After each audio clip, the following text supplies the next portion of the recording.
Hey guys, Cavone here, and today I'm going to bring you a fight killing guide, and this is going to be a Tribrid guide, and I'm going to show you two gear setups that you can use for it. Now, first of all, why might you do fight killing? Now, fight killing has the three best capes in the game except for the comp cape for combat. For their specific style, there's one for each style, and you can also get onyxes from doing this if you don't want one of the capes, so it can be quite decent. So on screen now you can see where I am. That's where Kiln is. So there's a bank there, and it's in the Tsar area, so it's quite easy to get to. To do fight killing, you need to have done the Elder Killing quest, and you need to sacrifice a fire cape, but that's a one-time thing. You only have to do that once, and you can do unlimited killings after that. So yeah, now we're going to get on to the gear setup. So the first gear setup is sort of the safe option, I'm going to call it. Now the safe option is what I use, and it's effectively full obsidian gear, and this means obsidian body, obsidian legs, obsidian gloves and obsidian boots, as well as one of each type of obsidian helm, one for magic, one for range, one for melee. So in addition to this, you're gonna want to have a Tribrid ring, Tribrid neck and a Tribrid cape. Now, my favourite neck item to bring here is a Blood Amulet or Fury, for the blood proc, the healing proc from it, but also because it's a Tribrid amulet. But, I mean, you can use lower stuff. I use an Asylum Surgeon ring in terms of a ring. Now, you don't worry about any reclaim costs of any items here. If you do die in fight killing, it's a safe death. You respawn outside the instance with all your gear and everything, so it's like you don't have to go to your grave. There's no reclaim cost. For cape, I use a skill cape. Max cape is better. If you don't have one of those, then use probably the highest mage or range cape you have, unless you have another good Tribrid cape. In terms of a pocket item, I use a sign of life. I don't have anything better for that. Illuminated God books, if you have access to them, are probably best here. Although, as you'll see in this actual guide, I actually ended up using my sign of life because I onslaughted for too long. So, in terms of weapon, now, you may be looking at my setup and seeing that I have tier 90 weapons and thinking, oh, I can't do killing because I haven't got tier 90s. No. I would say the minimum sort of levels and weapons you need are going to be like level 80 stuff. Maybe lower, like level 75, level 80 stuff. Honestly, you can do it with budget weapons. The reason why I use tier 90s is because obviously if you're going to use tier 90s, you're going to get kills quicker, which is perfect for farming onyxes and perfect for farming the boss. So that is why I use tier 90 weapons here. But you don't feel obliged to use tier 90 weapons. Now, the reason why I use obsidian armor is that obsidian armor will reduce up to around 45%, I believe, of the damage that you take here. All of the damage you take, including Jad's hits, which can be quite substantial. So, yeah, they're very good. Now, the alternative gear strategy would be to use Void in place of Obsidian. Now, you will probably need much higher levels to pull that off, and you probably definitely will need tier 85 or 90 weapons if you want to use Void here. but Void is confirmed to be quicker. It's a lot more dangerous, which is why I'm going to call it the dangerous option. So yeah, you can also take a beast of burden into here, or a familiar. I personally don't, because I don't feel I need either. And it's like more expenses. So, but that is an option. Now, you want to remember your ammo. You're also going to want to remember runes for water spells, because all of the mage you're going to be doing here is going to be water spells. Now, in terms of consumables, I take an overload. Now, you don't need an overload, honestly, but I take it because I have them, and it does sort of help reduce the amount I have to eat, increase my damage. I also take a prayer flask. I recommend everyone takes at least one prayer flask here, because the worst case scenario, the worst thing that can happen is that you run out of prayer here. Now, you won't be using prayer all that often, but you need to be able to protect from range and protect from magic against the Jads, because, yeah, the only way to really deal with those. Soul Split is usable, good here, but honestly, it's not required. Vampirism Aura is extremely useful here, so keep that in mind. Now, before we actually start the fight proper, there are two NPCs that you have to watch out for in here. Now, the first one are the Dills. I will put their name on screen, because I don't know it off by heart. But the Dills, effectively, you don't want to be praying against them, because they will hit you for a massive hit if you're praying. And they'll hit you with that massive hit anyway, but they'll do it more if you're praying. Now, you need to have at least a rune pickaxe or above tool belted to be able to deal with those, because you have to break off their armor, and then they're weak to magic. But there is one wave with a lot of them, and you want to be careful of that wave. I will post on the side of the screen throughout the entire guide the waves you have to watch out for. Also look in the top left corner for the actual wave we're on, and you'll sort of see what's spawning where. Most of the waves don't have anything to really worry about. There's just one Dill wave, the Harakan wave, and then all the Jab waves are the ones that you have to watch out for.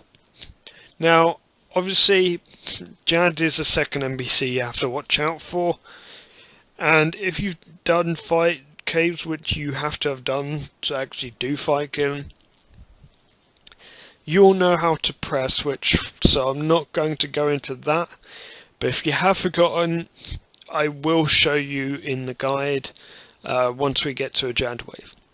So I'll put on screen the waves you need to watch out for, basically.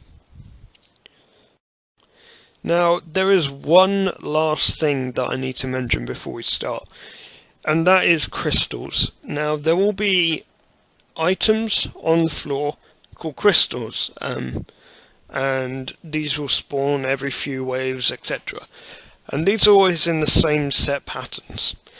Now, there is a wave later on where you have to fight two Jads at once, and obviously if they both decide to do different attacks, you can't pray against both of them. Luckily, there is a crystal called an invincibility crystal, which you can use for that wave. And one of these spawns on wave 2. I believe another spawns later on. You'll see me pick up a second one in the guide. You can use them back to back. To know when they're about to run out, you have to be watching your chat though. So always make sure you've got a space open for those before you start the killing itself. Now let's start the killing. Now there are So you basically, the room is a massive square, and there are safe spots, which you'll see around the room. Now, I don't use a safe spot for the first section. Now, this here is a safe spot in the first section, and now I'm picking up the Crystal of Invincibility. So the first few waves don't matter too much in terms of like preparation, I guess. So what I'm doing for like Tribriding, so I'm basically, for the first 10 waves, I'm using my melee helmet.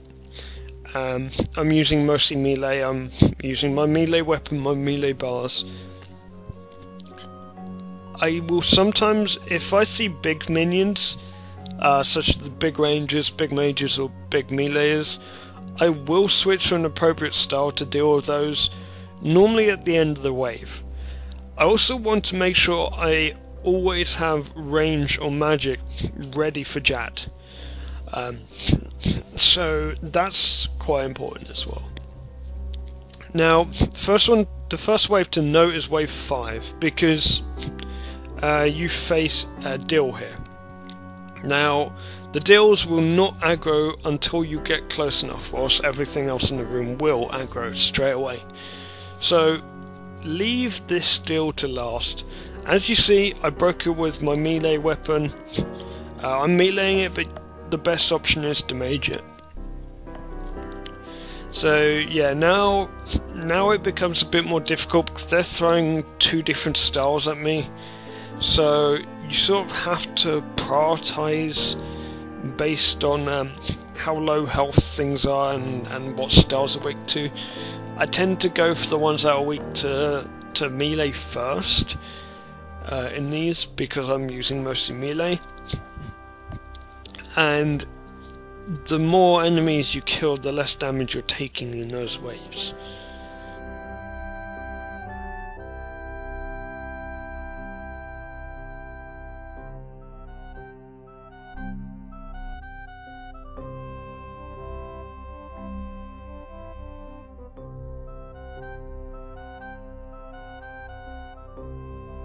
Now, on every wave 9, 19, 29, you are going to face almost exclusively one style, and they're going to be all big minions. So be prepared for this. And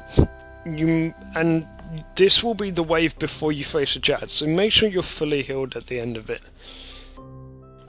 Now, this is going to be the first Jab wave, wave 10. Now, before any Jab wave, I go to the middle of the room, because it can be quite easy for someone new to the boss that's looked up this guy but don't remember where Jad will spawn.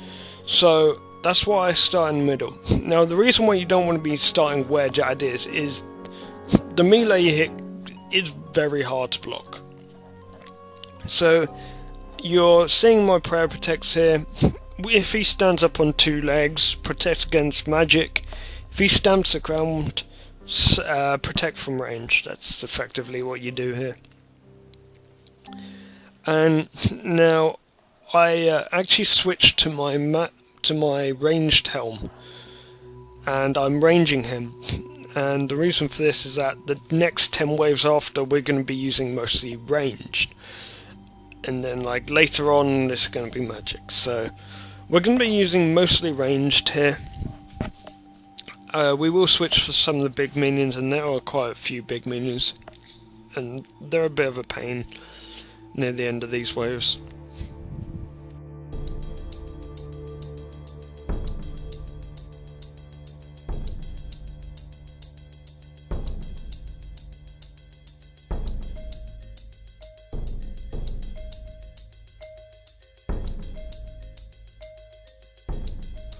Now, on wave 14 there will be a second invincibility crystal that spawns, so if you're not sure on being able to drop Jad in 15 seconds in the double Jad wave, pick up a second one just as a precaution. Just make sure you have enough time.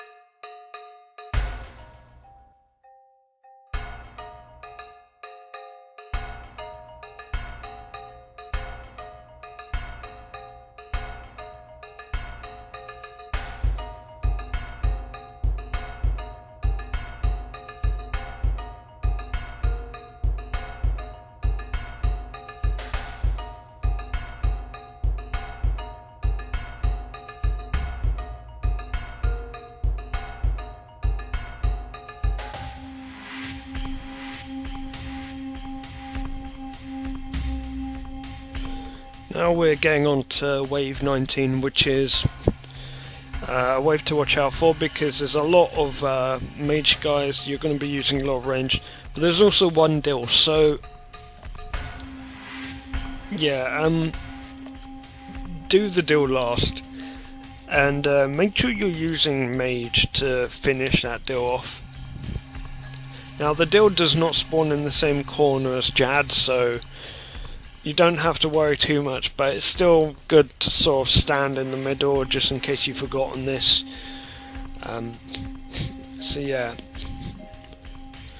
on here I actually switched to range because I forgot that I had to kill the big guy.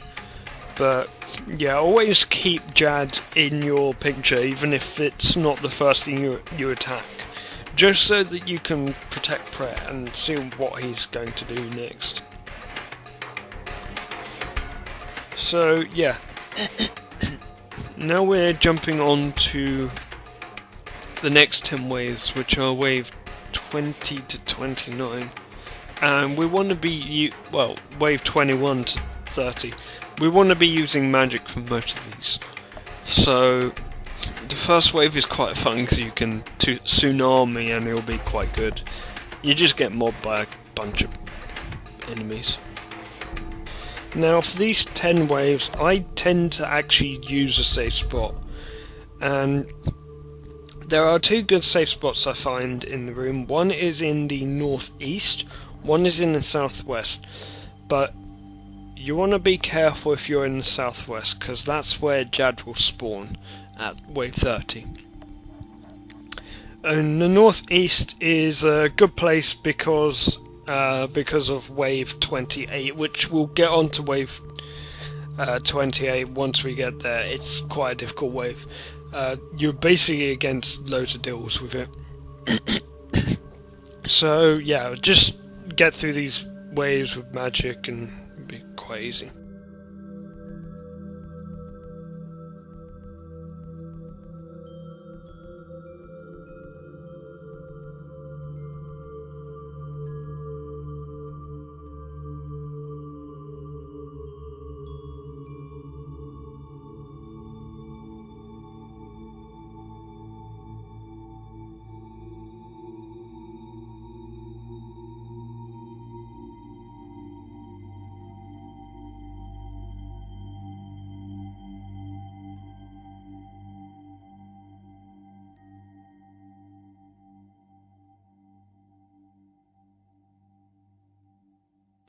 Now, up until now, you've been seeing me take things very quickly.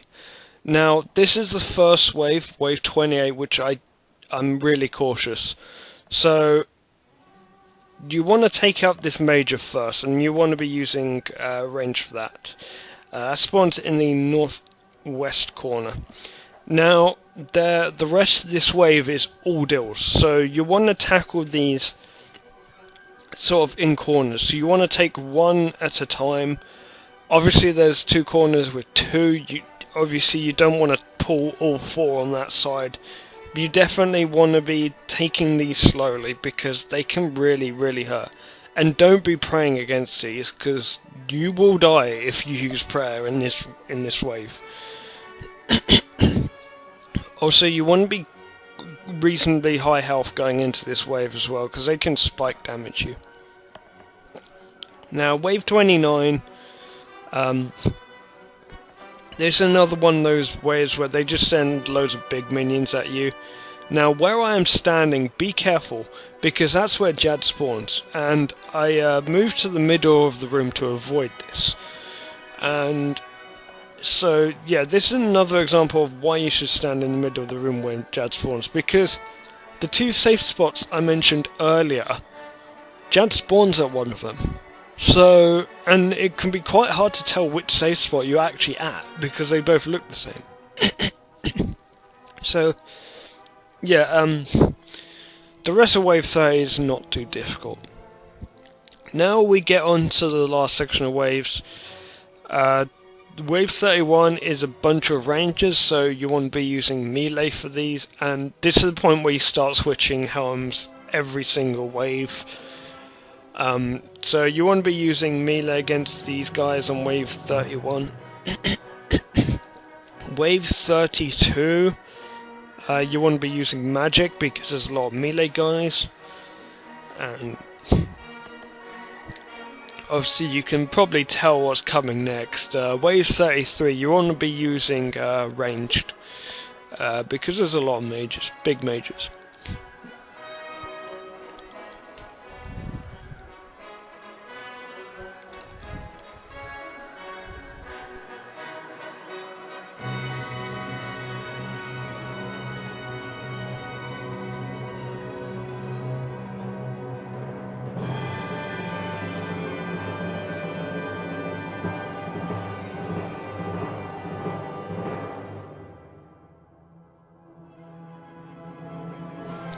Now, wave 34 spawns a Jad in the south. So again, if you stand in the middle, you won't be meleeed. So I recommend taking Jad out first in these waves. Don't wait till later because it can just add additional stress that's not needed. Now, for this next wave, you'll notice I actually do take a melee hit from Jad.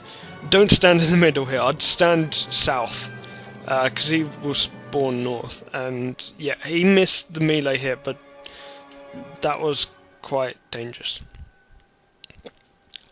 Now, it is possible to safe spot these Jads with that small little rock in the middle, and you'll see on the next wave, which is the double Jad wave, and you want to be using invisibility crystals for this, but you can safe spot these. Now, both of the Jads will spawn at the south, so if you stand on the north, you can try and safe spot them. So you can only take out one at a time.